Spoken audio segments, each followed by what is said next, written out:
তো অপূর্ব ক্রায়ন্ত ছিল। তাহার আয়ত্ত কৃষ্ণ দুটি নয়ন, কাজল রেখার মতো যুক্ত ভূগোল, তাহার উচ্চ গ্রীবা, কালো কালো দুটি চোখ ডলডলে চাহনি মনে প্রাণ কাড়িয়া নেয়। এর অপূর্ব পুলকিত দীপ্ত, তাহার চোখে মুখে বলিষ্ঠ পুরুষের ব্যঞ্জনা তাহার অঙ্গে। বড় সুন্দর, বড় মনোহর সেই অপরূপ রূপের অধিকারী। সত্যই হযরত বড় সুদর্শন পুরুষ ছিলেন।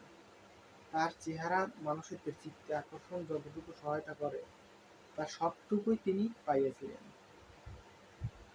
সত্যর নিবিড় সাধনার তাহার চরিত্র মানুষের মধ্যময় হইয়া উঠিয়াছিল। কাছে আসিলেও মানুষ তার আপনজন হইয়া পড়িত। অকুতোভয় বিশ্বাসের জন্য অজয় হইয়াছিলেন। শত্রুর নিষ্ঠুরতম নির্যাতন তাহার অন্তরে লঘু কপাট আঘাত আনিয়া। তো সকলে ভালো থাকবেন, সুস্থ থাকবেন। আল্লাহ হাফেজ।